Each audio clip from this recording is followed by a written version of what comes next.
WFMU. The best show. WFMU. The best show. WFMU. The best show. WFMU. The best show. WFMU. The best show. WFMU. The best show. WFMU. The best show. WFMU.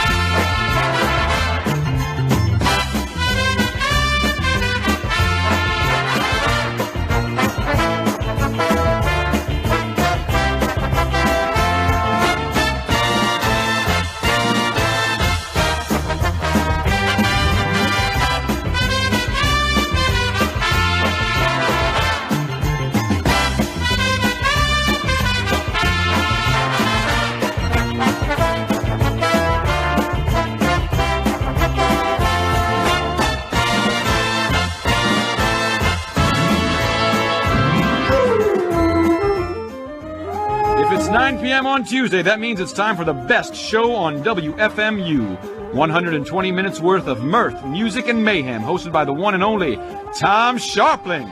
The best show on WFMU broadcasts each and every Tuesday night from the 24th floor of the WFMU broadcast building, overlooking beautiful downtown Jersey City, New Jersey. As always, the phone number is 201-200-WFMU. So call now. But please, refrain from dialing unless you've got something to say. My name is Ali Farinaki, and as always, thanks for listening. So sit back, relax, and enjoy. Like the pizza box says, you've tried the rest, now try the best. Take it away, Tommy!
Scharpling.com.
thought I'd be so embarrassed about it. I never thought I'd be so sensitive about it. Feelings, yeah, they go my ego, yeah, they go my ego, yeah. Feelings, yeah, they go my ego, yeah, they go my ego, yeah. Feelings, yeah, they go my ego, yeah, they go my ego, yeah. Feelings, yeah, they go my ego, yeah, they go my ego, yeah. Let's get high, no C to the H-I-double-L-Y. Wave bye-bye, cause I freak your mind like a liquid sky. Made to die, I'm a cold, irrational, international star. I forgot to be living the lie to be known as Pranks to Fly. Pranks to Fly, I'm living it down, giving it down. Pranks to Fly, I'm living it down, giving it down. Pranks to Fly, I'm living it down, giving it down. Pranks to Fly, I'm living it down, giving it down. Feeling, look at my ego, yeah, look at my ego, yeah. Feeling, look at my ego, yeah, look at my ego, yeah. Feelings, yeah, look at my ego, yeah, look at my ego, yeah. Feelings, yeah, look at my ego, yeah, look at my ego, yeah. Let's get high, no C to the H-I-double-L-Y. Wave bye-bye, as I freak your mind like a liquid sky. Guns don't stop, just listen to my shiny eyes and make you cry. Don't ask why, don't be shy, I make tears trickle down your thigh. Pranks to Fly, I'm a crocodile, we can talk a while, we can walk a while, but you can't call my style. Simplify what to do with the one eye. Pranks to Fly, I do no saying with the one on the prize. I'm wearing the time and living the life, my eye, the one and only Pranks to Fly. Pranks to Fly, I'm living it down, giving it down. Pranks to Fly, I'm living it down, giving it down. Pranks to Fly, I'm living it down, giving it down.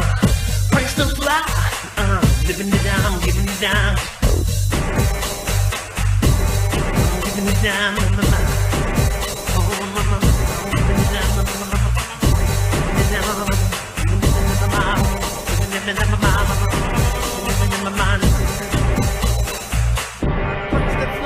I'm living it, I'm giving it. Jimmy Carter, Pranks to Fly, I'm living it down, giving it down. Pranks to Fly, I'm living it down, giving it down. Pranks to Fly, I'm living it down, giving it down. Pranks to Fly, I'm living it down, giving it down. Feeling, yeah, let go my ego, yeah, let go my ego, yeah. Feeling, yeah, let go my ego, yeah, let go my ego, yeah. Feeling, yeah, let go my ego, yeah, let go my ego, yeah.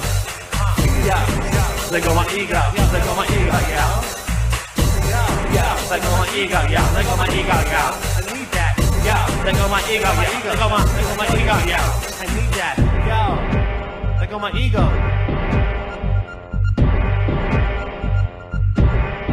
Let go my ego, yeah. I need that. So do I. Let go my ego. Me neither. I need that. The real me.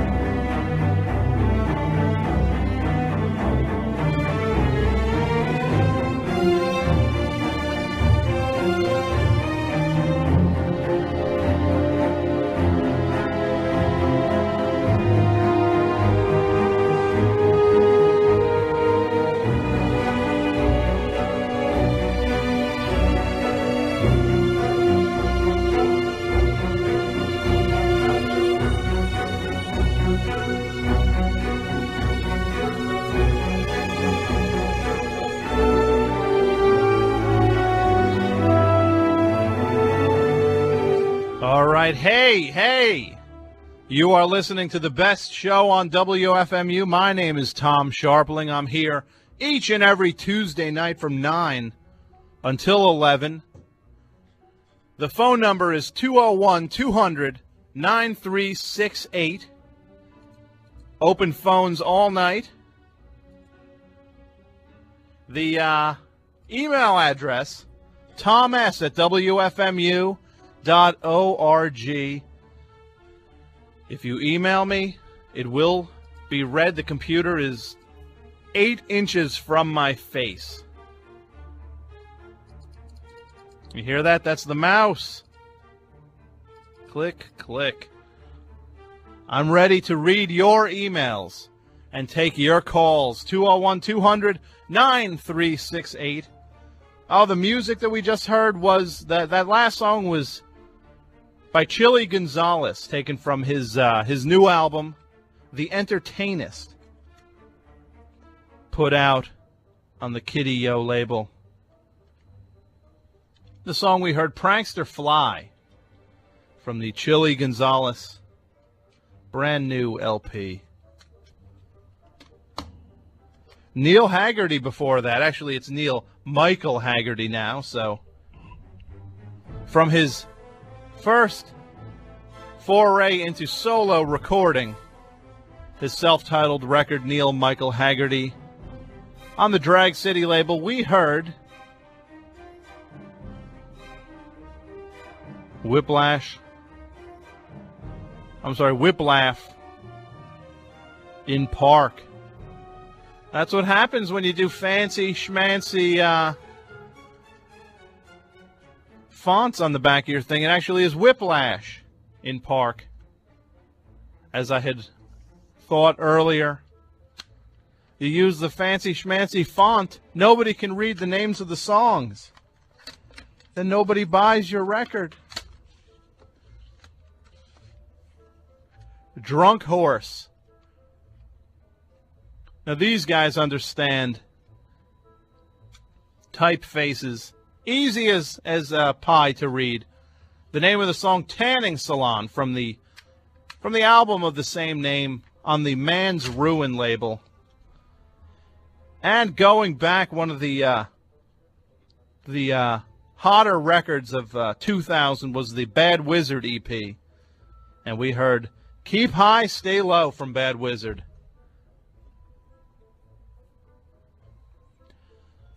Now, I wasn't sure what I was going to talk about tonight when the show started. Usually I try to come in with a topic or a guest. Tonight I am guest free. So it will be just me and you until 11 o'clock, for better or worse. Anything you want to talk about is always allowed. So don't be shy. 201-200-9368. But I was talking with a couple people around the station, a couple DJs earlier today, and the topic came up of physical dominance and like who could beat up who. I don't know where the topic started. I think it might have been me bringing it up, saying that I could beat everyone up at the station. Any DJ here, I think I could take in an actual squaring off fist fight. I think I can take everybody on the schedule. You know, let me get a copy of the schedule here. Let's see. I'll get a copy of the schedule momentarily. Now, I'm not going to name names. This is not one of the way I run this program, unlike other people on the station, I do not just mention DJs out of hand. I will not talk about them over the airwaves. They are welcome to call up, though. 201-200-9368. I am putting a 2-minute time limit on any DJ, any staffer here at WFMU. I think I can beat you up. And I'd like to hear you tell me why you could beat me up, or why you think I could beat you up. WFMU, you're on the air. I missed you. Come on, so if you are on staff here, WFMU, you're on the air. Scharpling, it's OJ. Hey, how you doing? I think I could take you. I know I can take you. Why? Because you are weak of mind. You are you drink, and you do the old schmokey. You live what in does this mean? you live What in does this unhealthy. mean? I'm If saying anything, my nerves have become more wizened. I'm saying that focused when you to look the challenges that I place on them. when you look me in the eyes, when we're squaring off, your will fold like a cheap camera. I'd probably just start laughing too hard. And then I would beat the crap out of you. Yeah. Because we're there to sure. fight. We're there You to know- fight. You don't know how hard I hit. You have no idea. How hard you hit? I hit pretty damn hard. I'm faster than you think I am. I'm a lot bigger than you think I am. But you're not exactly ripped. I mean, I've been lifting. you've been lifting? I What? work out like 3-4 times a week. You're lifting what? The red stripe? That's not lifting. No, I'm lifting weights, buddy. Look, I have a membership at Crunch. Yeah, I've got a membership in New York Sports Club. Exactly. What do you want? I'm at Crunch. The gym is 1 block away from where I work. I'm at And I go Crunch. every other day. I swim. New York I Sport. do calisthenics. The I New- lift weights. I'm taking boxing lessons. I can take you. I'm sorry. I had a bare knuckle fight. Look, I made some kid have a seizure in 9th grade. I hit him so hard. This is not 9th grade. You're Yeah, I with know, but do you think I would get any less strong over the years? You're with the grown-ups now, Sonny. You better get whatever. ready. Come on. I I'm a can grown-up beat you too. up. I can beat you up. I'll You're show you weak what of I'll show you what it's like when I put the daddy pants on. That's going to be the that. daddy pants. The daddy pants, indeed. Did you see American History X? Yes, I did. That will be how I end the fight. I will prop your mouth up on a curb. You're going to make me bite the curb? Yes. If I don't if know you about keep that. this up. If you Did keep you, it up. Did you see Exit Wounds? Not yet. I All couldn't right. get in. All right, you should see how that movie ends. That's how I'm going to end you. Trust me, you couldn't last. I'd say the fight would be over in 35 seconds between me and you. There are two ways. There are two endings in Exit Wounds. Two very gruesome ends. The two very villainous villains. You can choose which one you want to end with. I'll give you the benefit of the doubt. You can choose. They both involve impaling. You know, though. You know when push comes to shove. When you lock in on my eyes lock in on your eyes. You are not unlike a dog. You will not be able to hold the gaze. A dog always has to break eye You have contact no with a human. idea. Tom, you have no idea. This isn't Pittsburgh anymore. You're out of Pittsburgh. This is What, not. you're going to fight like Jersey? Come What on. are you going to bring? What are you going to play your Iron City House Rockers albums while you fight? It's not going to Yeah, happen around here. Bust the case old German of your head. This is Jersey, my friend. We fight Jersey style up here. Yeah, I fight with pierogi power. What do you want? Wow, that I stuff. got the ghost of Willie Stargell on my side. Yeah, What do you got? exactly. What have I got? I've got everything going for me. I've got the Tony Soprano in my corner, Paulie Walnuts. I got Joe Grishecki. Who else do I got? You've got Manny Thiner in your corner and Weird Paul. Damon Shea. How far are you going to? I've got Tony Soprano and Michael. You've got Weird Paul in your corner. That's not going to get you Weird much. Paul in my corner. Got way more than Weird Paul in my corner. What do you have? Don Caballero are going to help? Yeah, I mean Damon. Me and Damon are tight. You'll both be I fought tasting. him once and I won. You will both taste curb when I'm done with you. Both of you. Bring it on. All right, I have to move on, though. Thank you for All right, calling. bye. All right, bye. 201-200-9368. I have decided I can beat anyone up on WFMU. Hey, WFMU, you're on the air. Hey, Tom, not only can I beat you up physically, I could whip your ass in Monopoly, Well, who is this first? shuffleboard. Who is this? My name is Pablo Frigate, okay? I don't know you. Well, you're going to know me. Are you on staff? No. Then I don't want to fight you. I don't fight listeners. Listeners are great. Listeners pledged to WFMU's 2001 marathon and helped us make our goal of $579,600. Thank you to everybody who pledged. Thank you, thank you. I also want to thank, by the way, I forgot last week so rudely, to thank my two co-hosts. I had Gaylord up and Beelzebub. They co-hosted the program during the marathon. Thank you very much, guys. I appreciate it. And For that, I will not completely thrash you when I do fight you. 201-200-9368. I have issued a challenge to everybody on staff. If you're out there, you're an FMU DJ, I can beat you up. I want to hear you tell me why it's not true. FMU, you're on the air. WFMU, you're on the air. I think either the staff is very cowardly or they don't listen to my program. It's one of two things. The DJs, they either are scared of me or they don't know I exist. Which one is it? WFMU, you're on the air. Yeah, I'm not a DJ. This is listener Dan, but I think you're probably right, Tom, but I would pay money to see you take Sue Braun on. I could beat Sue Braun up. Now, I am not in the habit of threatening or physically attacking women. It's something I have learned to work out of my lifestyle. I mean, it's something I've never condoned or participated in. And but if they want to step in the ring, men or ladies, male or female, bring it on. I don't doubt it, Tom, but I'm just saying 14-round TKO on your part, man. Now, I know you. Take you to the mat. I know you. You are Dan, right? Yeah. And Dan? Yeah. I'm sure I could beat you up. Oh, I ain't even questioning that, Tom. I'm not here to threaten listeners with physical violence. I know that, Tom. But we the listeners love you. We're all in your corner, Tom. The listeners will cheer me on as I break out the unholy whipping of everyone else on staff.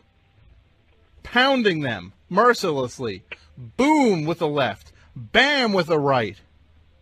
Would you want to see that? I think that, I think a battle royale would be a good thing, man. I think that might be the next year's fundraiser. I think that sounds good. Do you want to see me fight people? Well, thank you. I appreciate you calling. You bet. All right. There's a guy who knows what it's all about. He knows I've got the cannons. He's seen them. So, to bring everybody back up to speed, we were having a discussion earlier in the building about fighting. And I have come to the conclusion that I can beat anybody else on staff up if we were to square off in a fight. I can take them. And if you are on staff, you're more than welcome to call up and dispute this. Or you're welcome also. I will welcome DJs who concede the fact that I could beat them up. And no, I'm not in the habit of physical activity, of fighting. It's not something I make I don't make a habit out of it. But if we were face to face, I could take everybody on the station. What I am going to do now, though, I'm going to open the CD case, and I'm going to put this CD in the tray, and I'm going to play something from it. It's a CD by the Oranges Band. Their new album is 900 Miles of Blanking Hell, and we're going to hear something from it called Sweater Weather. 201-200-9368 is the number. The show tonight is about unbridled violence. I can beat up everyone on staff. And if you do not call by 11 o'clock, I consider your lack of contact it is a concession on your part. As promised, here are the Oranges Band.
And yes, this is the best show on WFMU. My name is Tom Scharpling here until 11 o'clock. And tonight, we are talking about physical violence. And I have advanced the theory that I can beat up anybody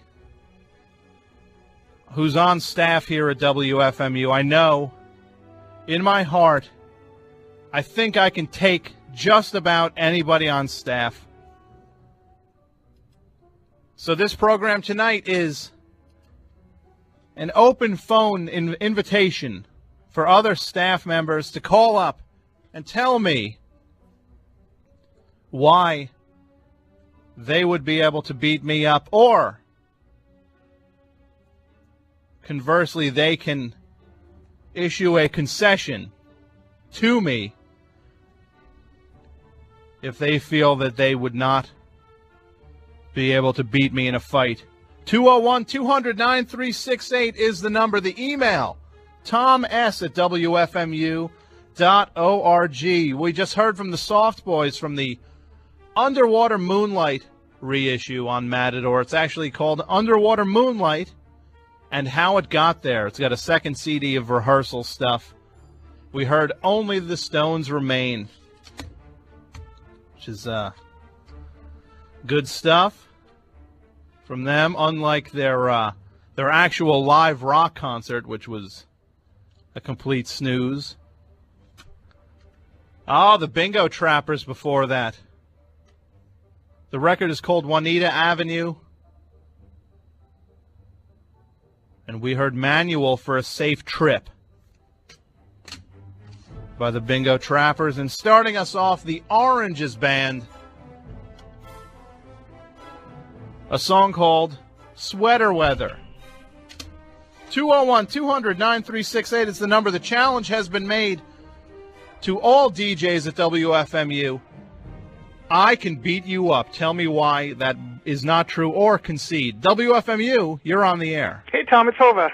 Oh, How are you doing?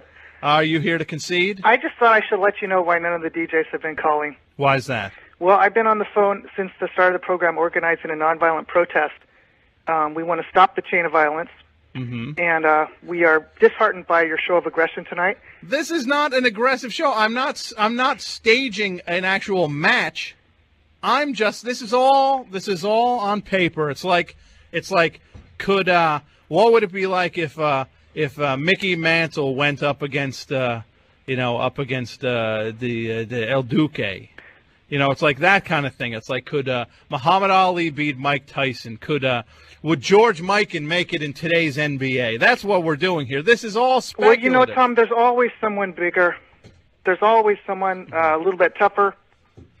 And, you know, the only way to fight violence is with nonviolence. So tell me, I to read between the lines, you are conceding. So we're on the street, Tom. Who's laughing back there? I'll beat her up, too. That's Belinda. She's not actually part of the protest. She thinks she can take you. She thinks, please put her on there. First of all, I know I could beat you up. No offense. You're a great guy. Well, you know what? I wouldn't swing back, Tom. You wouldn't? I wouldn't swing back. Come on. No. If this was a squared off, if this was say this was a fundraiser and we were going to generate... fundraiser? Yes, say this was some sort of charity thing for sick kids, and you could raise a lot of money to help these kids. Would you do it then? Like what would the reason be though? It'd be like a boxing match or something. It would be me and you squared off in a boxing ring to help kids. People buy tickets. They come in. I think I'm quicker than you, Tom. But you don't have the upper body strength. You don't have the cannons that I've got. I don't pound the yoo-hoos like you. That's true. And you know the other thing, though, that you've shown? What's that? You don't have the eye of the tiger. Oh. You just showed it tonight. You have no heart. I have the eye of the lamb. All it would take would be one punch in the breadbasket, and you'd go running back to mommy. Can I speak to Belinda for a second? Let me see. You want to talk to him? Please. I pity the Hello? Hello. Hi there, Tom. How are you doing tonight? I'm fine. Hey, this is Belinda, the co-host of Greasy Kid Stuff, which can be heard on Saturday mornings from 10 until noon. So you think that you can beat me up? No, not really. Not actually. If I were going to be in a fight with you, I probably couldn't beat you up. But I could probably bite and scratch and pull hair and hurt you some before you actually knock me out. Before I knocked you out, which means you concede. I wouldn't mind trying, though. But Oh. say. I can't say it. I'm not going to say it, Tom. Say it. Because you might get weak. Just say it though. No, I'm not going to say it. Say I concede. I'm not going to say it. Say I concede. No. Come on. Do I have to fight you if I don't say concede? I'm going to thrash your buddy there, your Greasy Kid Stuff The co-host? Yes, your co-host. You're going to watch in horror until you concede. Oh, you know my weakness. I'll concede when the time comes. Okay, because he'll be. I'll beat him so bad. Oh. He'll have to. Next time there's a Mekons concert, he'll have to buy 2 tickets. Hey, there's a Mekons concert next week. As a matter of fact, everybody buy your tickets for Mekons concert. And Hova better get a second ticket because he's going to be in 2 pieces. All right, we'll make sure to steer clear of you while we're at the stage. I am the king. I am the king of violence at WFMU. I can beat anybody up. Anybody. I'm sure you Belinda, can. call your DJ friends. All right, I will. Tell them that a challenge has been made by the giant on top of the mountain. All right, Tom. I guess I'll just say it. What's that? I concede. Thank you. Finally. Goodbye, Tom. Thank you, and good night. Good night. 201-200-9368. The challenge has been made. WFMU, you're on the air. Yeah. I want to see you get in Chris T's face. Chris and T. say concede. Do you think he can beat me up? I think he'll flatten you. Have you seen me? Yeah, I've seen you. You don't know me. I've seen you. Who are you? I've seen you struggling with a can of recycles. Trying to bring them down the stairs at the station. I've never removed recyclables here at the station ever. This light little bag or something, and you were huffing and puffing. You're thinking of somebody else. You're thinking of somebody else. I've never done that here at the station once. You can't even take the stairs. I take the stairs constantly. I never take the elevator here at the station. You took the stairs once. I saw you down at the bottom of the stairs. You saw me up against the wall. You don't know who I am. Who are you? Waxy and who wet. are you? I'm a listener. I have I'm watching nothing. What's going on here? I have nothing against the listeners, friend. Nothing. This is not between you. Chris T, call him out. Call him at the station. Okay. There's some emails coming in, which I'll read. People who emailed Thomas at WFMU.org. Somebody saying, the very thought of a fight with Bronwyn C. sets you shaking like a hermit crab's bear jelly ass. Add Sue Braun to the mix and you're a dark stain on a forgotten sidewalk. You couldn't dent tinfoil. Well, Dan, you are completely wrong. I'm sorry to say, my friend. WFMU, you're on the air. Yeah, how you doing? I was wondering how I'd get to join the staff. You want to contact? Are you on the internet? No, I'm not. Nope. Well, I would probably say call the office during business hours. Okay. Yeah. Well, I would definitely love to take you up on a challenge. Oh, so you just want to fight me? You have no interest in freeform radio? Oh no, actually, I do. I'm a record collector, but I also don't like arrogance. Arrogance? You mean you think that I'm being arrogant? Yeah, I would say.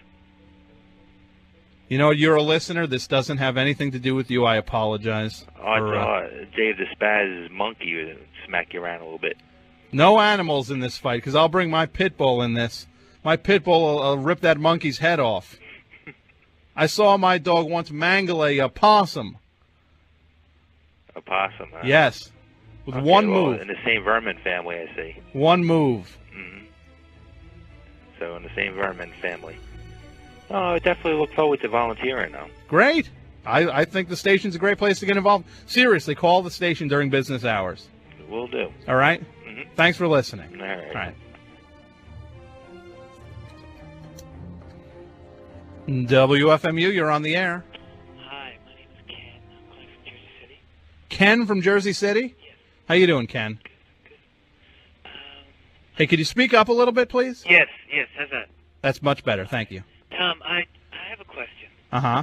that I want to ask you, actually, before you started the topic, Uh-huh. which is, I'm a fairly new listener. Okay. And why is your show called The Best Show on FMU? I don't know. You don't know? I'm not the best DJ here. Did you name it or not? I guess I did. I don't know why I called it that, though. Okay. All right. I guess I must... That's a very honest answer. I don't know. That's my honest answer. I have no idea why. All right? But regarding the violence, Yes. I'm curious. I mean, like if you could beat me up, right? Uh-huh. But then if you did beat me up, then I got people to beat you up. What's the point of that? Well, there is no point to that, because I have nothing against the listeners. This is between me and the staff. Or if I were a DJ, or Well, if you were a DJ, then I would flatten you. right. But then if I got, I mean, you know, if you're just talking about like hurting people, I mean, there's a lot of ways to hurt people besides fists. Oh, absolutely. I'm just talking about fists tonight, though. But right, so you're basically saying no DJ staff knows any kung fu. Hey, if they know kung fu, that's part of the equation. If they That's can, what I'm saying. That's what I'm saying. well, if they can take me out with kung fu, then that's more power to them. Well, thanks for calling, Ken. Hey, my pleasure. All right, you have a good night. Hey, by the way, you're listening to WFMU East Orange, WXHD Mount Hope, worldwide on the internet at WFMU.org. WFMU, you're on the air. Hey, Tom, it's Scott. Hey, Scott, how you doing? I'm good. But, Tom, I can't believe this. A week ago, I mean, for the past 2 weeks, it's been a love fest. And now, you know, the marathon's not even a corpse yet, and already you're spreading the hate again. This is not hate. Oh, this is not hatred? It's absolutely not. You want to beat all of us up. I don't want to fight anybody. What do you want to do? I'm just advancing a theory. Well, I'll concede right away. I know you could Well, kick my thank you. ass. You could Thank kick my ass so fast. But, a few people that were right, they were onto a few things. I mean, Sue Braun, picture Sue Braun and Diane coming after you in a dark alley. Sue Braun I could beat up. No, you couldn't beat Sue. Yes, I could. Absolutely. You don't think? Please. Nah. Diane is a different story. Diane's scary. But please, I'm not going to talk about people unless they call up. Okay, what about, Okay. well, there's a few others. Well, there are a few. They've got a call, though. 201-200-9368. I'm trying to get a concession from each and every staff member here on I've got a long way to go. Well, then I better revoke mine. No. Yeah. You did it. It's on tape. No. The data is rolling. Yeah, but so is my revocation, isn't it? No, it's not. That doesn't count. Well, thank you for calling, Oh, Scott. I thanks, appreciate Tom. it. All right. WFMU, you're on the air. Hey, is this Tuesday from 9 to 11? Yes, it is. This is Friday. From 8 until 11. From 8 to 11. Yes. How can I help you, madam? Tom, I got a mysterious Hey, phone this is call. Sue, by the way, for everybody listening. This is exciting. I got a mysterious phone call. I'm watching Divas Live Mhm. on VH1. Yes. Can I just say, for the record, the definition of diva has now been stretched to a sad new low. You know when Nelly Furtado is involved. Yes. It's a real low. It's sad. So what? You got a mysterious phone call? I got a mysterious phone call. You know my listeners, they call me mysteriously. And they said something about, turn on Scharpling show. I mean, I never listened to your show, but, whatever. They said, hey, you might be interested in what Tom's talking about. So I tuned in, and I hear you. You're throwing your meat around there. I'm ready. You're ready for what? An ass beating? No, is that what you're ready for? I'm just issuing a statement that I feel I could beat anyone on the station up. You? Me. No, you? Yes, me. Just me with the cannons. Okay. No, and the canny wit. I see. I heard you say something about you go to Crunch. Is that some kind of a new multiplex cinema in your area? No, Crunch is a gym. I lift with the big boys. I don't know. I think you're lifting a family-sized buttered popcorn there, buddy. I don't eat buttered popcorn. It helps make the mind weak. A couple of boxes of Jujubes while you're watching the latest Julia Roberts flick, I don't buddy. do it. I don't know. So you think you could beat me up? You know, I've seen your posse, man. This is not about my posse. No, you know my what? posse is weak. Your posse is real weak. I've seen your posse. You know, indie rockers. I don't hang out with those people anymore. Internet stalkers, comedy writers. None of these people, their ass hasn't seen the sun in at least 5 years. They're not in this. It's just between me and the rest of the staff. All right, so this is not a rumble. How do you stand out from the rest of your posse? If who you hang out with defines who you are as a man, I'm talking about, Tom. How can you kick my ass with weak posse? What are you going to do to kick my ass? You want the reasons? Number one, I am a boy, and I'm 6'3". I've got the cannons. You hear that? That's the cannons. The cannons? Yeah, the guns. The pipes. The biceps? That's right. Ah, I see. I'm quick. Oh, you're quick, all right. I've got years of rage that would come out in the fight. Go ahead. I think that's all I need to say. You know what you don't have, Tom? What's that? I've got the heart also. You don't have what I have. What's that? And that is complete, mindless psycho-hysteria. You don't have that, Tom. But see, that'll burn out, though. You will burn out. No, I don't. That will burn out. Listen, in a face-off, I go up like a firecracker, Scharpling. And I only need a minute or two. And while you sit there and think about, whatever, what's up on the McSweeney's homepage, I'm sitting there thinking about ripping your throat out. As you watch Divas Live. Well, I'm relaxing. I do need some downtime from the hysterical, psychotic. You do have a fair amount. You do have a fair amount of rage. I will concede that, but I will not concede this fight. Well, we'll see about that, Scharpling. Now there is to be no fight, though. I just want you to know this is on paper. I'm not staging any battle royale. So it's like a conceptual thing. We're talking concepts here. We're talking about pen to paper, ass to chair. You know what? If somebody does want to back it up and want to square off, I'll do it. Absolutely. Okay. Well, I will have to have my lawyer draw up a waiver. I see. Well, I would like to see if anybody else would actually take you up on the staff. Real knuckle and knuckle. I don't know about that OJ man. He's young. He's weak of mind. I don't know. I could take him out of it so fast. I don't know, man. He's up and coming. He's up and coming. I'd watch out for him.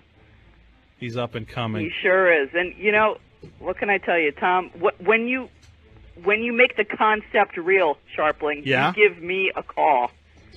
All right? You name the time and the place, then. Sounds good. Let's figure this out. Well, you haven't gotten the pen off the paper yet, Tom. I'm right. No, now it's all talk. Now we will map this out. We will figure out where we're going to do this. So you're going to pick up the phone. You're going to make the phone call. I'll make the phone call. You made the challenge. You're making the phone call. I will make the phone call. Absolutely. Okay. Are we talking? Let's see. Are we talking?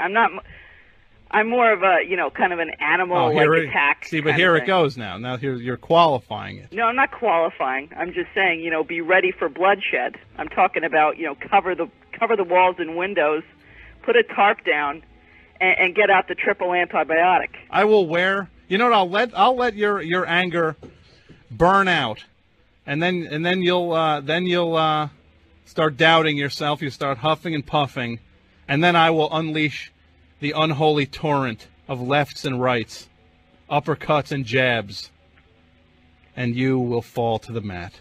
Look, Hova has conceded. What more do I have to say? Hova is a pacifist. I respect that. I'm a pacifist also, but I've got the guns to back it up. Yeah, listen, buddy, not recycling is not a pacifist move. You know what I'm saying? That listener knew what was going on. Well, actually, he if he actually did know what was going on, he'd know that you never recycle. Well, then, he has no idea what he's talking about. I don't do the recycling here at the stage. This is not good radio, talking about who everybody's chores. I'm talking about your home. I'm not talking about the station. Recycle. Oh, okay. Trust me. Okay. Every other week is mixed plastics. Look at you. You're a recycler, Scharpling. Recycler. So you want it every which way. If I'm not a recycler, that means I'm weak. But if I'm a recycler, that means I'm weak. Again, you're thinking too hard. You're thinking way too hard. I'm sorry to tell you, though, you have exceeded the 2-minute time limit that I have granted each DJ. Well, I appreciate you hearing me out, Tom. I think Nelly Furtado's calling you. Thanks a lot, man. Thank you. Bye. Bye. WFMU, you're on the air. Yeah, put Tom on. Who's this? The Gorch. The Gorch. Hey, Gorch, this is Tom. Hey, what's up? Oh, not much. So anybody who doesn't know, this is the... your name's Roland Gorchnik. You got it. You were on the program, I guess, a couple months ago. And you had... you were promoting a book, and then the book wasn't... Because you were the character... Let me get this straight. Fonzie, the character Fonzie on Happy Days was based on you. Stolen. Yeah. Stolen, yeah. Gary Marshall stole it. Made several $million off it. Mm-hmm. So I'm still living in York, PA. Yeah, you said he came to York and saw you, and then modeled the character on you. That's right, but I'm getting my revenge now. I got a book out. It's out now, Tom. What's it called? The Real Life Fonzie's Guide to Real Life. Okay, that's right. It's out. Well, who's published it now? Because I guess the last publisher, you called up a couple weeks ago and you said you trashed their office. Yeah, you got it. And who put the book out now? Doubleday. Doubleday has put your book out. Well, I guess congratulations on that. Yeah, thanks. It's going to be huge. Hey, I got bigger news though. Okay. What's that? Are you ready for Gorchosaurus? What's that? It's a dinosaur named after the Gorch. I don't know. I don't understand. What do you mean? Do you remember Rodney, the guy I told you about? Rodney was the guy who...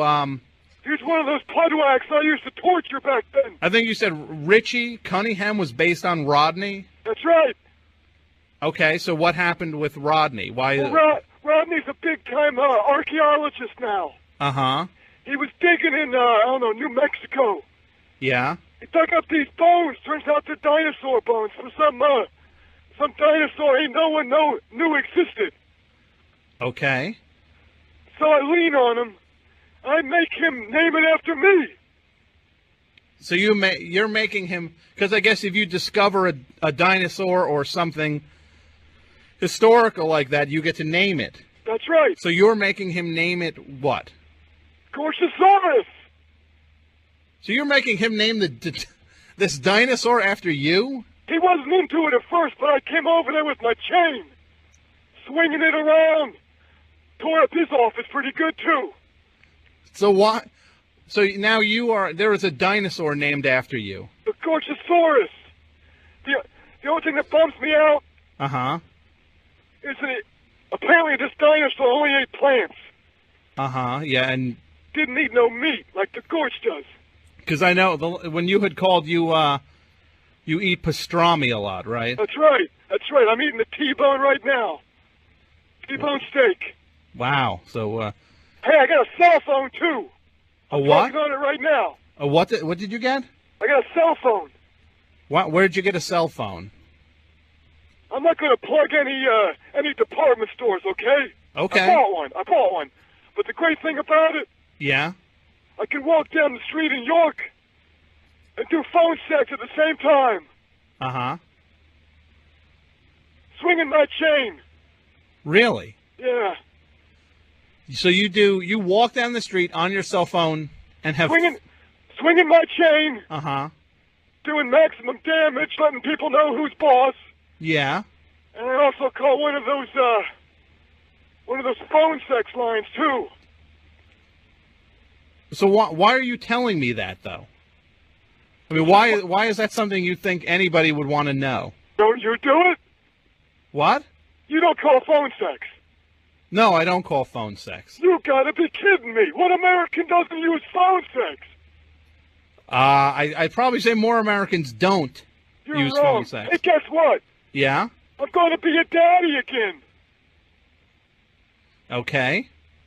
Well, congratulations. Yeah, I was up in Western Maine doing some promotional things. I hit it off with this one woman.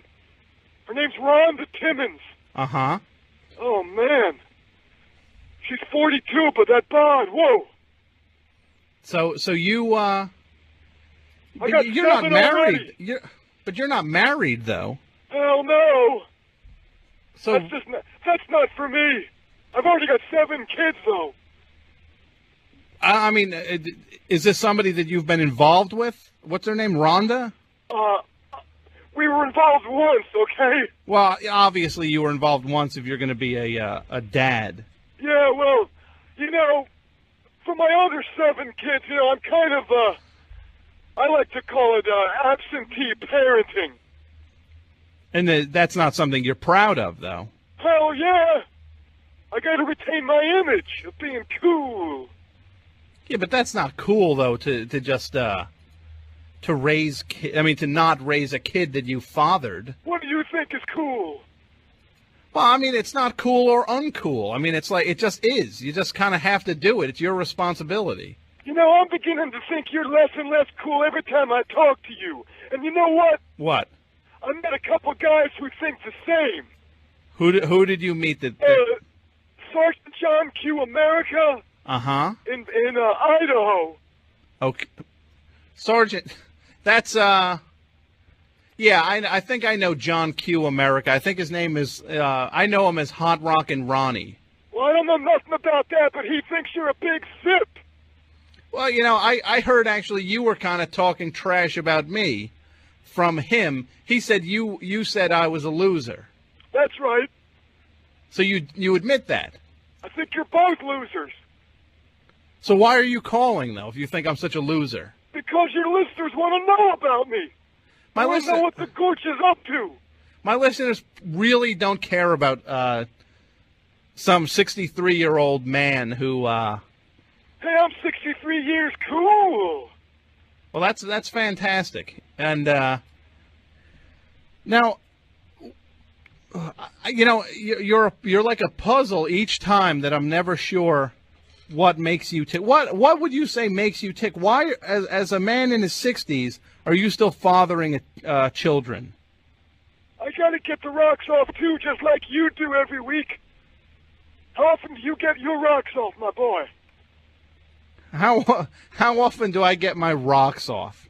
Yeah. Yeah, I'd rather not talk about me getting my rocks off. Well, for me, it's priorities. My main priority is hyping whatever it is that I'm doing. My book, my record that's coming out. The record is, what was it again? You started to talk about it last time, and I think I had to let you go or something. Yeah, well, we cut this record in Western Maine. They got some good studios up there. We did it up there with some boys from York. So you cut a record in Western Maine with guys from York? Yeah, it's really rocking. What's it called? It's called Chain Fight Tonight. It's on our own label. It's called Chain Pipe Records. Chain Pipe Records. Yeah, because like I got into last time, those are my two weapons of choice. The chain and the pipe. And the pipe. Uh-huh. I can't tell you how many guys have sucked my pipe. But you know that sounds like you mean... I know what you mean by saying that. What else could it mean? I mean, it could imply some sort of kind of like a gay act. What? Well, I mean, if you say... Who do you think you're talking to? This is the Gorge. Yeah, I know it's the... The Gorge doesn't swing that way, my friend. More power to you. You can swing whichever way you want to. I'm just saying you have to understand that when you say something like that, it sounds... Like what? Like a guy sucked my pipe? Yeah, that sounds very... I mean, what you mean what? That you beat a guy with a pipe? Yeah. But, I mean, you've got to understand how people could take that another way. I don't get it. I'll take your word for it. Yeah, please do, for your sake. Hey, play me a song, all right? What do you want to hear? Rock Around the Clock. I don't know if I'll get to rock around the clock tonight. What are you going to play? I actually have something queued up from, what do I have something from Rocket from the Crypt. What's that? It's a rock band. Like Bill Haley? Yeah, kind of like Bill Haley. They actually sound kind of like Bill Haley. They at the Olympics. They sound more like Bill Haley than the Olympics. Nobody rocked like the Olympics did. Oh, my God, I saw them in York. 54. Wow. Oh, my God. Oh, they took it to a new level. So who's your favorite act, your most favorite recent music act? Wow, probably Carl Perkins. Wow, so you're really on the cutting edge with this stuff. Well, yeah. What? Now, Gorge. Being sarcastic? Yeah, I guess I kind of was on that one. Hey, take a call. Take a call. Well, if anybody wants to talk to the Gorge. Wait, you mean no one's firing up to talk to the Gorge right now? The phones have reached a complete crashing standstill. You gotta be kidding me. 201-200-9368 is the number. I also should mention that my topic tonight has been I'm talking about fighting people from the staff at WFMU. You should have called me. I'm the expert on fighting. I know you are. But what do you want to know? Do you want to know how to do maximum damage? With a pipe or a chain? We actually have a call coming in, Mr. Gorchnik. A zip gun. WFMU, you're on the air. Hey, I just want what's like the feedback on this guy? Like, who is he? He was the guy. You know Happy Days? Yeah. The character of Fonzie was based on him. I guess the creator of Happy Days, when he was growing up, he saw... Let me tell the story. You tell the story. All right. Gary Marshall, the jerk who did Happy Days, he was summering in York, Pennsylvania, where I live. We're talking, 1950, I want to say 5 or 6. He came down and he saw me doing my stuff, just living like the Gorge lives in York. He based that Fonzie on me, totally watered it down, though. I see. So I didn't see it. I didn't see a dime from it. So that's the story of the Gorge. Oh, all right. A little confused. Great. Well, thank you for calling. Thank you. Oh, I thought that kid was going to have kind of fight. No. I guess he's not going to. So you're taking these calls. What are people saying about fighting? Well, people are. I challenged everybody on the staff, pretty much to the fact that I could beat them up, and people have been calling with their own. You? Their own. Yeah, me. You gotta be kidding me. You sound like a total dink. But you've never seen me. I could just tell, and actually, Sergeant John Q. America, he told me that you were, like 5'2"? No, actually, I'm a little taller than that. I'm actually more like 6'3". Really? Yeah. I also talked to this guy, Zachary Brimstead. Who's that? He's doing something with, like, barbershop music and rock and roll. That, yeah. He called in last week. Yeah, he said you're a little light, if you know what I mean. Well, I guess compared to him, I mean, he's pushing 500 pounds. So, you know. What, are you making fun of him? No, not at all. I'm trying to just say that he's, you know, that people would be light compared to him. A lot of people. No. I don't mean light physically. I mean light in, you know, the loafers. Oh, okay, yeah. Well, no, I mean, I'm not, but that has nothing to do with the ability to fight at all. Oh, it certainly does. It really doesn't, though. It certainly does. 201-200-9368 is the number. I'm still looking for other DJs who I had challenged. I'm putting forth the idea that I could beat up anybody on the staff, on the WFMU staff. I gotta say, you do have a couple brass ones hanging, if you know what I mean, to make a statement like that. Well, I mean, it's not even about that, really. It's just that I'm putting forth a theory. I know I can take anybody on staff in a squaring off in a physical fight. Let me just say that the tide is turning here. I'm beginning to admire you a little bit. This is coming from, as you know, Look Magazine's Hoodlum of the Year, 1956. Yeah. I admire you for trying to bring back good old-fashioned street fighting. Maybe you've subconsciously rubbed off on me, Gorch. Hey. I might have more Gorch in me than you thought. Blessed be thy name, Gorch. Blessed be thy name, Gorch. Yes. That's right. So what are your plans now, though? Oh, well, you know, I'm kicking off another promo tour. Uh-huh. Probably go back to Western Maine, see how Rhonda's doing at some point. Then I'll probably just cut out of there once and for all. Gonna probably go out to California, do a little promo stuff out there. Uh-huh. Try to get a TV show or a movie going. A movie about what? About you? Yeah, like a sitcom based on me. I'd love to work with that Pam Anderson. I'm sure you would. Geez, whenever I watch her on the old boob tube, I gotta wear sweatpants. Wow, that again, you're getting more into that area that we really don't need to hear about, which is what do you want to talk about? You know, I can talk about fighting all night long. Well, give me a fighting technique in case I do get into a fight with any of the staffers here. Okay, here's what you do. Okay. You got some complete idiot that you hate. Maybe he, I don't know, touched you or something like in a movie just by accident, which I think is grounds for just getting stomped. Mm-hmm. Here's what you do. Okay. You go up, he's taking a leak in the movie in the stall. Okay. You open the stall door, you just kick him in the ass, so he goes flying forward, hopefully like rupturing something like his pelvis or something. Stuff his head, his face in the hopper. Yeah. Pull his shirt up over his head. Uh-huh. Lead him out into the lobby. Okay. Then you drip hot butter into his ear.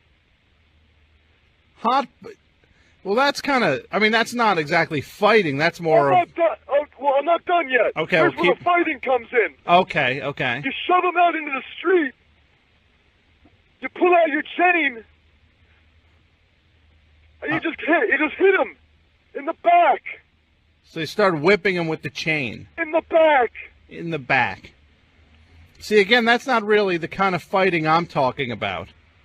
What kind of fighting do you want to talk about? I'm talking about kind of just squaring off against somebody, you know, like a boxing thing almost. Like, you know, face to face. What, you mean you'd rather fight a guy head on than hit him in the back? Well, that's kind of what I've been talking about. Yeah, absolutely. That's not how we do it in York. Back in the 50s, everybody was jumping everybody from behind. Well, this isn't York, though, and, you know, we're trying to just talk about something on a different level. You know, Mr. Gorchnik, you're really you're interesting, but you have, like, a quality that's, it's not unlike a a car crash where it's perversely fascinating to look at you and to hear from you, but it's not anything that you actually want in your life. What? Everybody wants the Gorch in their lives. That's why I'm getting so much. So much what? Oh, so much. Okay, yeah, okay, now I know it. All right. Well, Mr. Gorchnik, I appreciate you calling up, and so I guess everybody can look for your book. That's right. What was it, The Real Life Fonzie? The Real Life Fonzie's Guide to Real Life. Which is put out by Doubleday. That's right. Hey, if you want to get a look at the Gorch, Yeah? here's what you do, all right? Okay. There's an article in some online paper about my stuff up in Western Maine. Okay. Here's the address. You ready? Yep.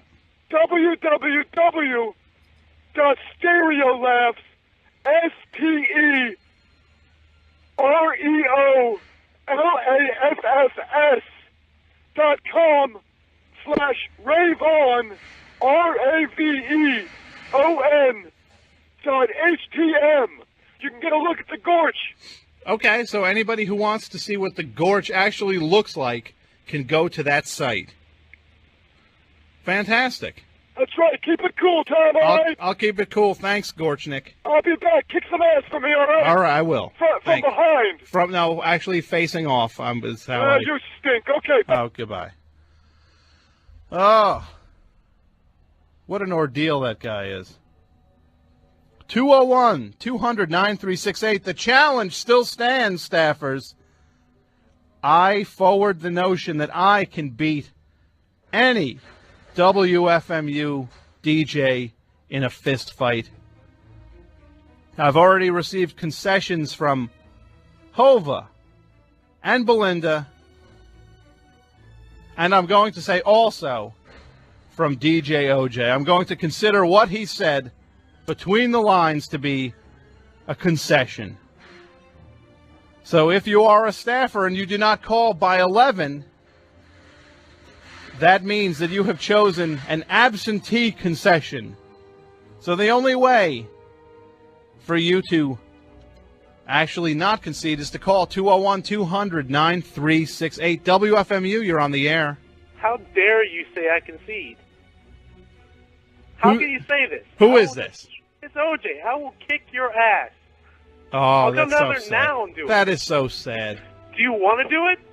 Do I want to? Absolutely. If you want to take this from the realm of theory and put it into the realm of the actual, by all means. All right. I guess it's going to have to happen. Let's set a time. Okay. When do you want to do it?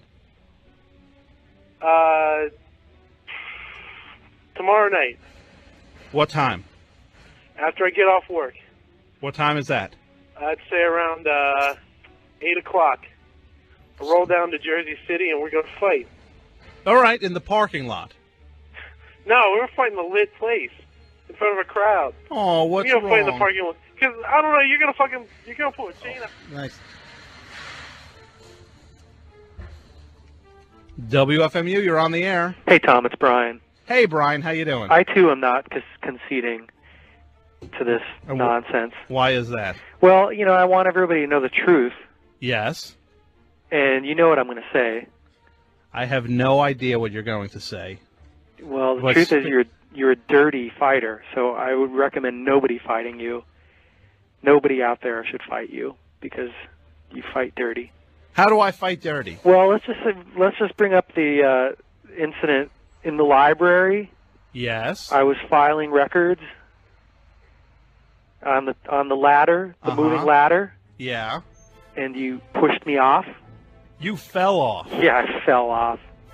I fell off with the aid of that big grabber pole that you that is supposed to be for CDs, and you swiped me in the head and knocked me off. I think that's just the way I just think people don't know what they're in for with you. So it's just a matter of I'm just warning everybody out there.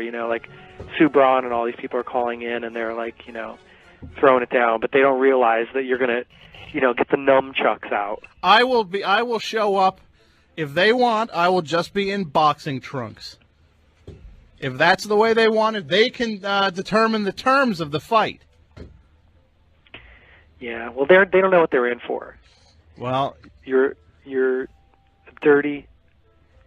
I'm not going to say the word. So I will consider this from you a concession.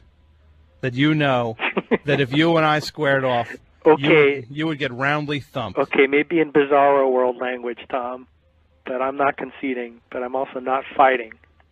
So that's it. I appreciate your candor and you admitting. Okay. Well, I just want you to get this out of your system, but I just want to warn everybody. To get what out of my system? Your need for violence. I don't have any need for violence. Okay, that's right. You're trying to prove your theory. Okay. I'm just trying to prove a theory. Okay. Well, I'm just looking out for the people on staff. So I just want to warn everybody. Tom is a dirty fighter. And I want to warn everybody to beware of Brian. He is the devil. He shall mix truth with lies. I am truth. You are truth. What is this, a comic book? Beware all. Of Goodbye. Brian. Beware all of Brian. Goodbye. Good night. There's a smart guy stepping up and saying the right thing. I concede. 201-200-9368. I have forwarded the theory that I can thump any DJ on this station in a fist fight. WFMU, you're on the air. Cool. How you doing? This is Ken here from Jersey. I called earlier, Tom Sherman. Yeah, hey. How you doing? All right. So you got your wish, I guess, huh? What's that? You're gonna fight OJ tomorrow at 8? Yes, I'll email him later, but if he's seriously going to do it, by all means. Well, I'm a musician and I'm willing to come and play some live music for the event. Good. Can you play Acoustic, yeah. Street Fighting Man? I want to hear. Oh, well. Okay. Fair enough. You learn that, my friend. You know, I was also listening though, and I want to make a comment. Absolutely. Talk show, right? Uh-huh. I think that maybe I've analyzed your need for the fighting. Yes. Direct that energy towards romance. Towards romance. Maybe. Really? Talk about sex. You think I should? Yes. I should channel this toward the amorous arts. Towards, yes, the muse, the Venus, yes. I just might do that. After I beat everyone up on staff, I will seriously give that some consideration. All right, well, anyway, I'll see you tomorrow night. I'll see you tomorrow night. This should be awesome. Okay. Great. Thanks a lot. WFMU, you're on the air. Scharpling. Yes. It's DJ Terry. DJ Terry. And I can totally kick your ass. Your ass will be so red and sore after I kick it to the ground. Tough words. It's true. They're not words. It's absolutely true. Before you were saying how, you're a Jersey boy and you can bring Tony Soprano. Well, Tony Soprano's an actor, okay? Well, his character on a TV show. I'm a Staten Island girl.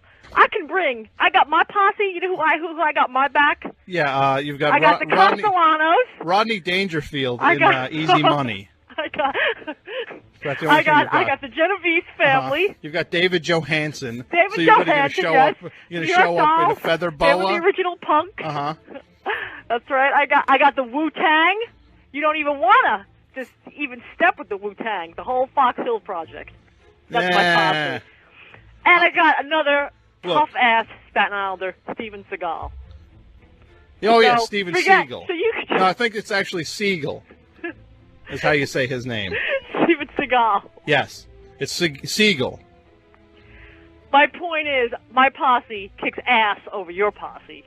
Ergo, I win. Well, my point is I'm not going to be bringing my posse. It's going to be me squaring off one-on-one against the other DJ. So it would be me against you.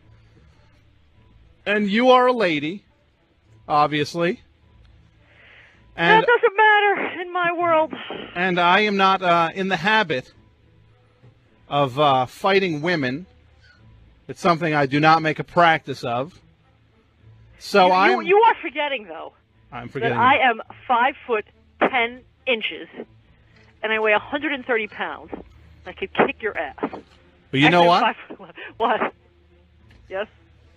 All ladies, first punch, get first punch. That's my promise. All ladies get first punch. Okay, well, my first punch, I'll be carrying an axe, so I win. Thank you. No, there'll be no. Thank you. You've been a great audience. Thank you. No. Just concede, Scharpling. I could ladies. totally kick your ass. You start- give me the first punch.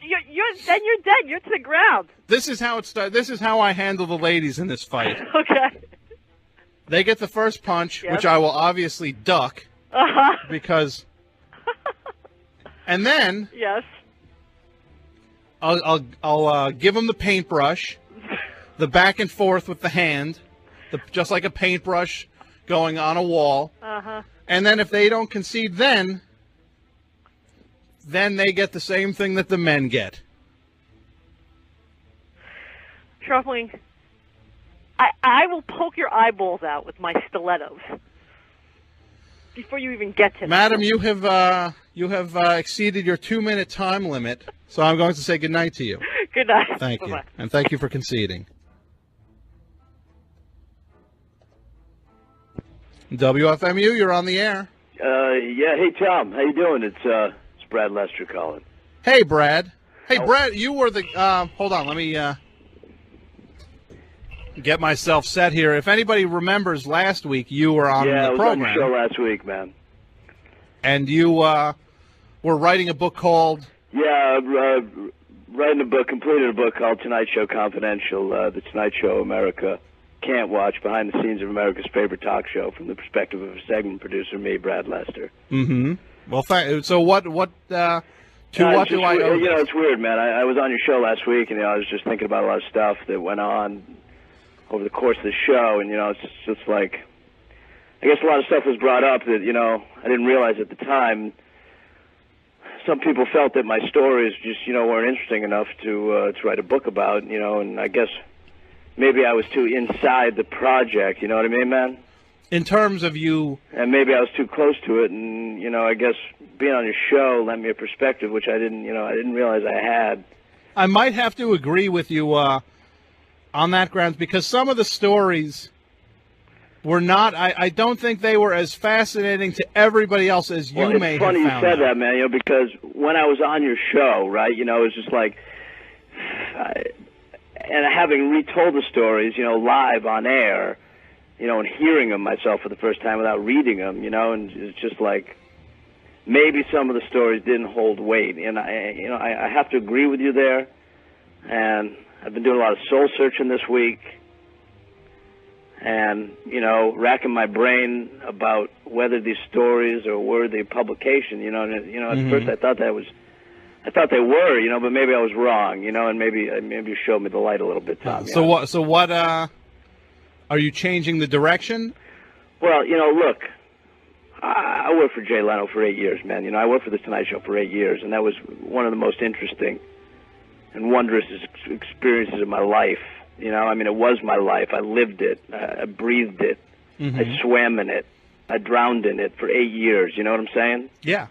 So it's like a lot of these stories that I had picked up over the years with major celebrities. I'm talking about major celebrities, all the major celebrities you could think of, man, I worked with.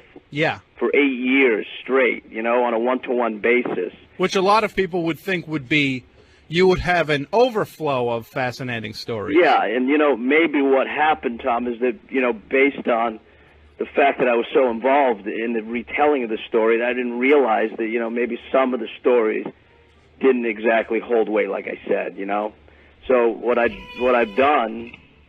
Also, like I said, is rack my brain and come up with some better stories. And I had so many of them, and I recounted so many of them in the book that I just, I took some of those, kept them, and now I'm starting to add new ones based on what you said, which I think was right. Okay. You had.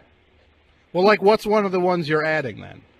What's an example of... I think basically what came out over the course of your show, right, okay, is that a lot of the more scandalous stories are more interesting to people, all right? And maybe that's true, okay? In Hollywood, right, there are a lot of scandals. Yes, it happens all the time. I'm privy to them because I'm working on a Hollywood show. Mind you, a show that goes 5 nights a week, every week of the year.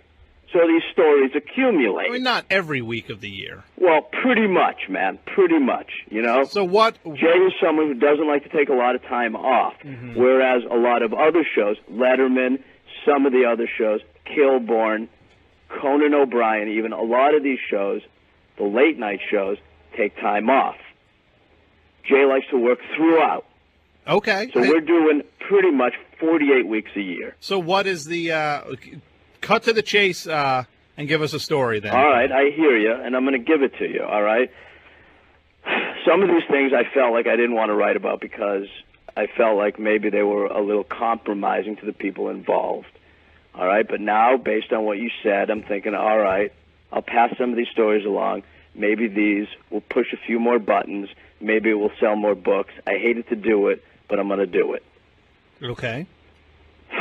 And I'm going to tell the Liam Neeson story. Okay. All right. Now, Liam Neeson, as you know, is an amazing actor. Absolutely. All right. And been in many movies. He came on the show to push Schindler's List. Okay. All right. Now, the segment went pretty well. As you know, as a segment producer, it's my job to prep Liam, see what he's going to talk about, ask him about what clip he's going to show, make sure Jay knows what Liam is going to say so Jay can respond accordingly. All right? Mm-hmm. He does his segment. Everything seems to have gone smoothly. Shows a clip. Audience loves it. Liam is extremely charming. As you know, he has an accent. He's extremely charming. Segment goes really well. Mm-hmm. After the segment, and after the show is over, Jay and Liam shake hands. I come up to Liam after in his green room. Now, part of the deal with the Tonight Show with Jay Leno is that we give our guests, right, a Jay Leno Tonight Show bag.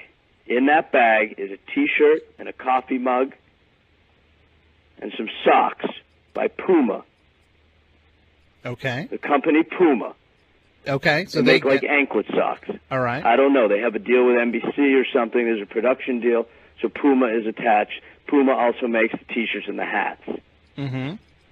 These are all in the bag. Okay. I give him the bag because every guest gets a bag. All right. Liam does not want the bag. Okay. So Liam says, I don't want it. So I'm standing in the room. Jay comes in.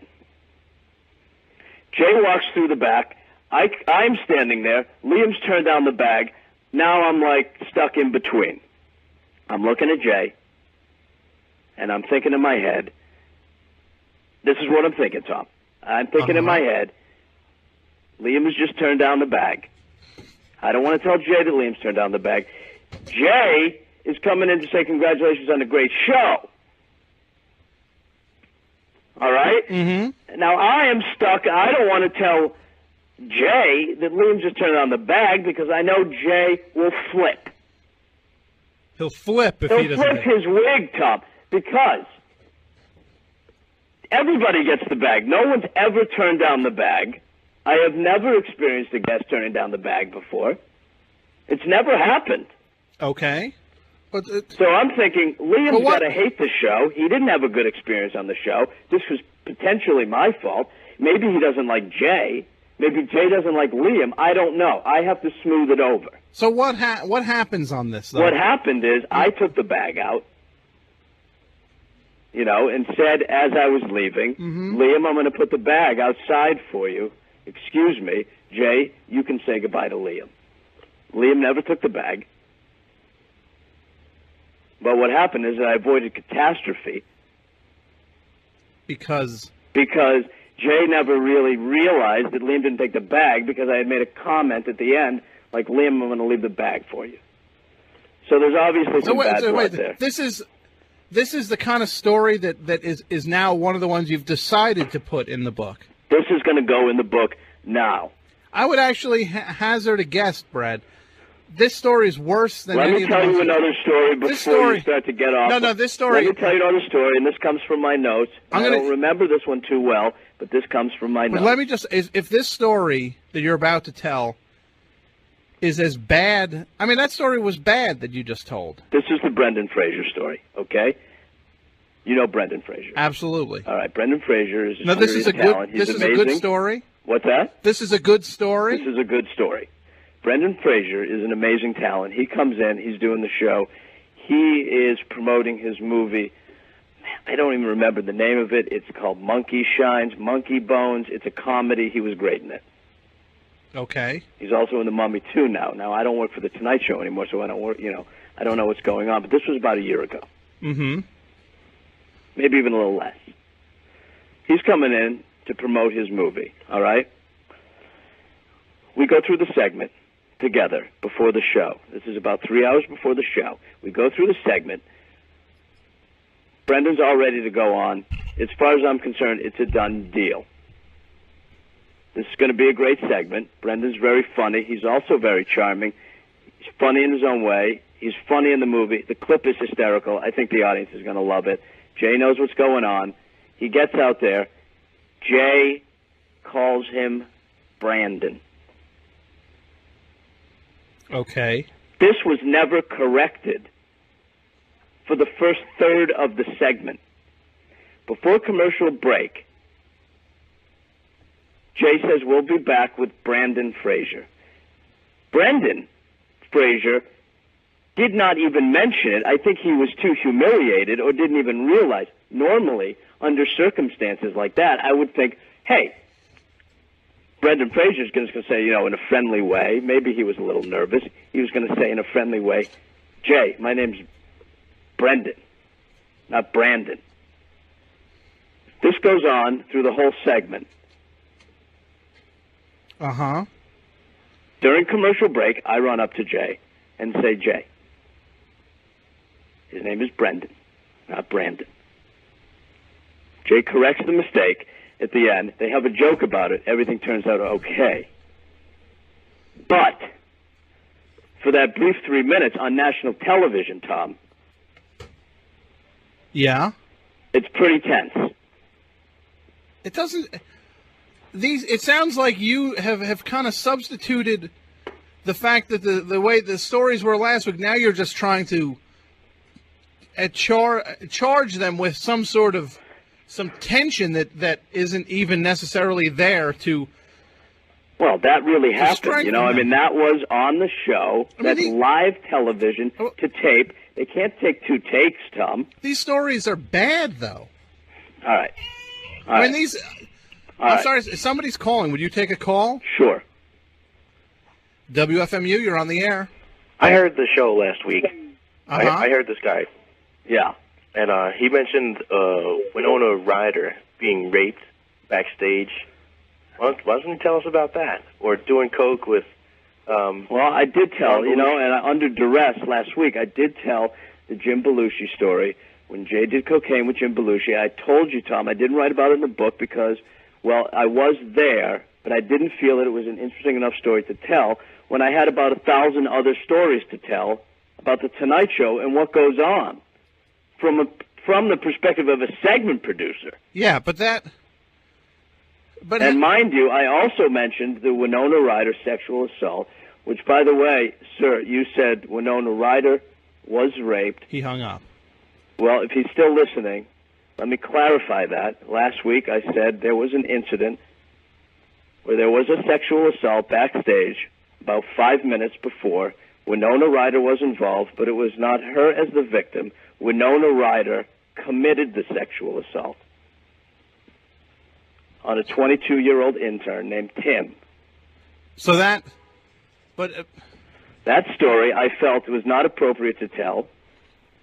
If you're going to call a book Tonight Show Confidential, well, let me tell you something. It implies like I that said, Tom, it implies that it's part of the history of Hollywood Babylon and the true muckraking books, the books that really dish the dirt. Well, my point to you, Tom, is why am I going to tell the story about Winona Ryder committing a sexual assault on a 22-year-old intern named Tim when I can tell the Dylan McDermott story about when he sang Practice When You Preach, because I was involved in that. When I'm writing a book, Tom, I'm committed to writing what I know, what I'm involved in. And I was involved with that story because it was me and Dylan working out together that he was going to do a bit on the show where he sang a song with the word practice in it. Because he's on the show. That's right. And that went off great, and the audience loved it. And it's a Barry White song, and Barry White came out. And this, all this stuff happens. That's the core of the show. But what you don't see, and what the audience doesn't see, is that I'm working with Dylan McDermott 4 hours before tape, and I'm thinking, and I'm making the call to Barry White about 2 weeks in advance to his manager, making sure he can come to the show and do this whole thing. That, to me, is interesting. Winona Ryder committing a sexual assault backstage 5 minutes before a show, to me, is not interesting. But you have to understand how I think you have confused the concept of a book that you're trying to sell to people with the things that might fit in your diary. I mean, the story, the Dylan McDermott story, is really of relevance to you and Dylan McDermott and probably about 10 people who are completely, insanely devoted to The Tonight Show. The people who were there, the people who were there, man, the people who I worked with, they've all read these stories. They've read the book. They love each and every story in it. All right? Who, the people up at The Tonight Show? Well, many of them worked at The Tonight Show. Others worked at the NBC lot in Burbank. Well, we have another call coming in here.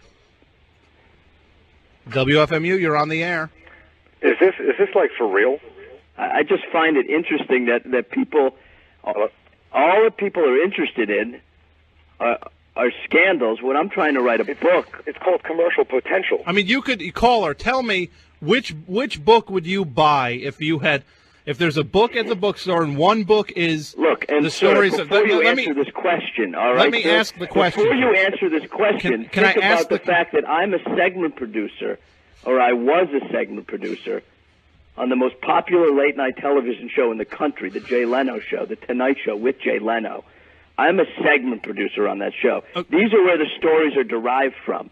Me being a segment producer. You've made that point time and time again. Let me just make this point, though. You're in the bookstore. These are the stories, Tom, of me working one-on-one with some of the major celebrities in the world. But they're not good stories. But you're a segment producer who's talking about things that are completely uninteresting to the general public. So you're telling me, sir, that the idea that it takes a lot of preparation and a lot of time and a lot of effort and a lot of involvement and collaboration creatively proves that we should for me to work with Dylan McDermott and Barry White at the same time, trying to pull together a segment about 3 days before it has to go on, where Dylan McDermott has to sing a song called Practice What You Preach, because he does a show called The Practice. Tell me you don't find that fascinating. I mean, maybe it's not fascinating, but do you find that fascinating in the slightest? It's no, absolutely not. Do you find the idea of a celebrity doing cocaine backstage at The Tonight Show fascinating?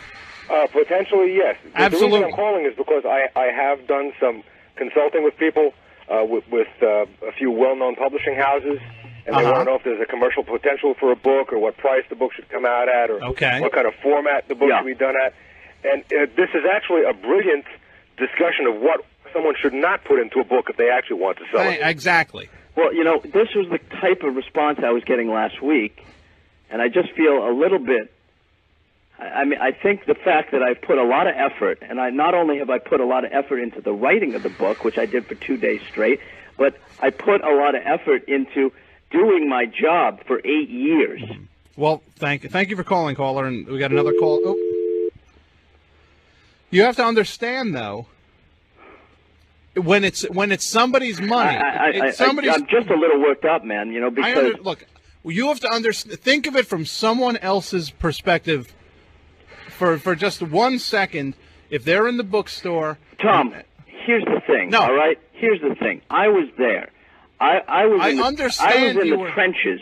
I was on the set when the Brendan Fraser story happened, and that is now infamous. WFMU, you're on the air.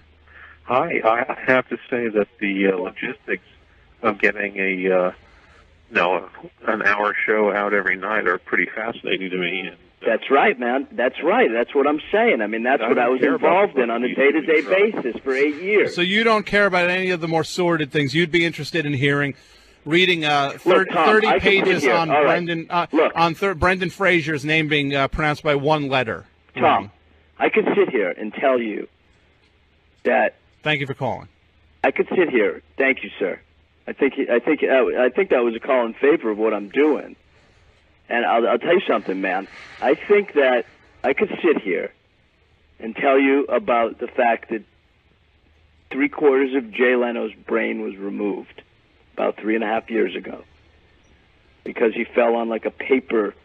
There's a thing on his desk that's like where you punch papers on. Uh-huh. And Jay fell on that. And that went into his head about 6 inches.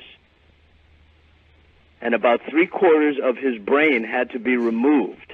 How long ago was this? This was about 3.5 years ago. I was there. I was with Jay in the hospital. But if you were there, why does that not fit into your story? Because that your book.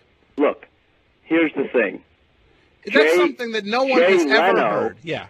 The fact that Jay Leno, everything Jay says is dubbed because Jay has not been able to speak for 3.5 years since that accident. But see, that's insane. That is truly shocking. And it's insane that you would not put that anywhere in the book, that no one has heard that. And you know it, apparently. And why would you not see that fit for publication? And the fact that the first show back that Jay did, John Leguizamo did panel, and John Leguizamo, who is very expectorant, I don't know if you know what that means, but it means he spits a lot. Okay. Spit in Jay's eyes, and John Leguizamo's saliva blinded Jay. We got another call coming in here. FMU, you're on the air. Scharpling, I'm going to cut you a break. You probably didn't think of me when you made this statement about kicking everybody's ass. And who is this? This is Crow. Yeah, you. I haven't had a show in several years, so well, then you're split exempt. Your mind. You're exempt, my friend. I'm exempt. You're exempt from the running. I'm talking about people who are on the schedule right now. That's good, because I wouldn't have to take you to task on it, because I know your wife, and I wouldn't want to leave her with a broken. But you're soft. Shell of you're soft anyway, though. You had your moment in the sun where you could probably beat me up, but that has passed. You're talking about lifting. The only thing I think you lift is a Yoo-hoo and a Mickey's donut. You haven't seen me in a year. You haven't seen me in years. Hey, I don't know what's going on here. Okay, man. well, let me. Okay. Well, there was a whole topic earlier where I had challenged people to anybody on staff to a fight. But my guest right now is Brad Lester. If you've got a question for him, 201-200-9368. We've only got about a minute to go in the show. I'm just saying it's a little frustrating, because some of these stories that I had to tell, and, I prepared some of the stories tonight because I thought they were going to I thought they were going to put it over the top a little bit, and I realized from last week that a lot of people were disappointed, and I didn't get a good response from the stories. But, I didn't feel like I'd have to stoop so low as to tell the 3/4 of a brain Jay Leno story and the John Leguizamo blinding Jay with his saliva story, because those are sensational stories. They are sensational. That happen to have happened and happen to be real, but they're sensational nonetheless. And my job as a writer was to try and pick and choose what stories were the most interesting. Well, I have to say, and the most reflective of what my position as a segment producer on the Tonight Show with Jay Leno. Well, here's a call. WFMU, you're on the air. Hello. Hello. I am King Brothers Cruz. May I speak to Brian? Who are you? Brian. The King Brothers? Yes. Brian's not here right now. Please. Can you call back in 5 minutes? Please tell me the place. Live House Continental. You have to call back. You're calling. You're on the air right now. So just call. Can you call back in 5 minutes? Tom, do you work at a radio station, or do you do this out of your house? This is a radio station. So how come you're getting like wrong numbers? Well, that's not a wrong number. That's a number. That's a band who was on the air earlier today, calling for someone from the station. That's not a wrong number. All right. But Brad, in conclusion, I just have to say it's just that I felt strongly, and all week this week I put together some of these news stories, and I did put them into words. I put them on paper.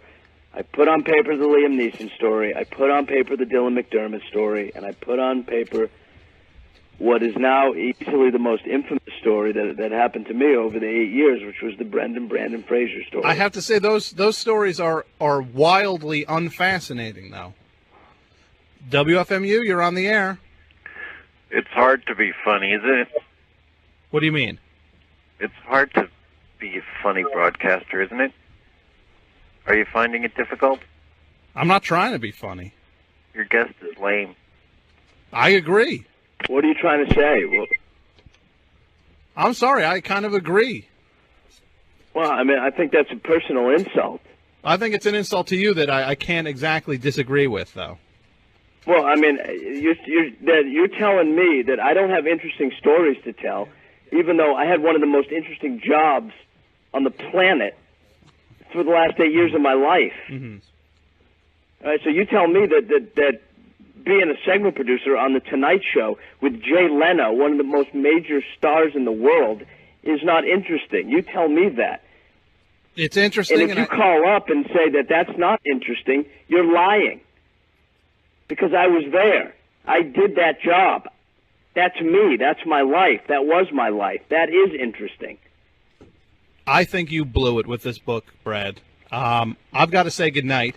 Well, man, I'm not going to give up on this, you know? Well, keep going with the book, by all means. And now it's just a personal battle for me. Just 1 second. WFMU, you're on the air. That's not interesting. What? See? They disagree with you, Brad. Well, I'll tell you something, man. I've got to go. Good night. Good night, Brad. I'll be hung up. You're listening to WFMU East Orange, WXHD Mount Hope, worldwide on the Internet. And I will be back next week from 9 until 11. It is the best show on WFMU. Please stay tuned for one DJ I know I could not beat up in a fight. Let's do it. Let's do it. No, let's not do it. I don't want to fight. I'm scared of you. You truly terrify me. I was going to call up. But I'm scared. I'm glad you didn't. The one guy who could beat me up. Come on, man. Let's do it. The one guy who can truly thump me is right here. No, let's do it. No, the show's over. That stuff stays. It's alive from 9 until 11. So you can see. Hey, everybody, here's some music.